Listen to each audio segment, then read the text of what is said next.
ছোট্ট এই বাংলাদেশে সিন্ডিকেটের শেষ নেই। আপনার ফুটবল থেকে শুরু করেন ক্রিকেট পর্যন্ত এবং সাকিব আল হাসান থেকে শুরু করে ফাহামিদুল পর্যন্ত।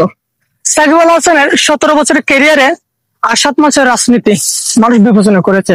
17 বছরের ক্যারিয়ারে তার অলরাউন্ডার পারফরমেন্স, দীর্ঘ 16 বছরে 1 নম্বর থাকা, ওডিআইতে সর্বোচ্চ রানের মালিক, সর্বোচ্চ উইকেটের মালিক, টি-20 ফরম্যাটে বাহাতি স্পিনার হিসেবে সর্বোচ্চ উইকেটের মালিক, এই সব রেকর্ডের কৃতিত্ব কিন্তু এমনি এমনি হয় না। মিরপুর থেকে শুরু করে আপনার বিভিন্ন দেশের মাঠ কাঁপনে এই ক্রিকেটার 6 মাসের রাজনীতির কারণে ছিটকে পড়েছে বাংলাদেশ ক্রিকেট টিম থেকে।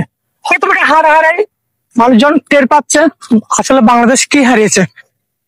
যেমন গতকালকে ফুটবল ম্যাচে যেভাবে সিন্ডিকেটের মাধ্যমে অনেক প্লেয়ার দেখে আগে না নেমে পরে নামানোর কারণে ম্যাচটা হয়তো বা বাংলাদেশের হাতে থাকা সত্ত্বেও খেলাটা হেরে গেছে। এটা হচ্ছে আপনার বাফুফের কোচ হেভিয়ার ক্যাবরার কারণে, যিনি বর্তমানে সিন্ডিকেটের মাধ্যমে হয়তো ওটা দেখা যাচ্ছে না অদৃশ্যমান, বাট এটা সিন্ডিকেট হচ্ছে, অনেকেই জানে এই ব্যাপারে।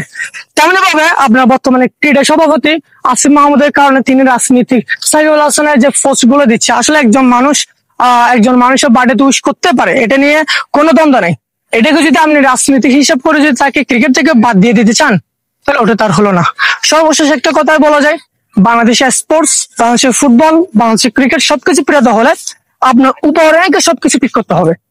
যেমন সভাপতি থেকে শুরু করে সিলেক্টরদের শুরু করে সবকিছু আপনার যেদিন ঠিক হবে সেদিন সিন্ডিকেট বাংলাদেশ মুক্ত হবে। এটাই বলেছিল, কেউ কোনো কিছু মনে করবে না, আমি কারো পক্ষপাতিত্ব বলছি না, আমি কোনো সাকিবের পক্ষ না, বা কোনো আওয়ামী লীগও না, বা কোনো বিএনপিও না। জাস্ট যেটা বর্তমানে বাংলাদেশে হয়ে চলেছে ওটাই কথা বলতেছি। বাস্তবতা আপনাকে মেনে নিতেই হবে, সেটা যে হোক না কেন। ক্রিকেট আর ফুটবল এটা আমাদের ছোট্ট বাংলাদেশের কোটি কোটি মানুষের আবেগের একটি নাম। তো আপনারা সবাই চাইবেন এটা প্রতিবাদ করার জন্য, আর আপনারা যদি প্রতিবাদ না করেন এটা কখনোই সম্ভব হবে না।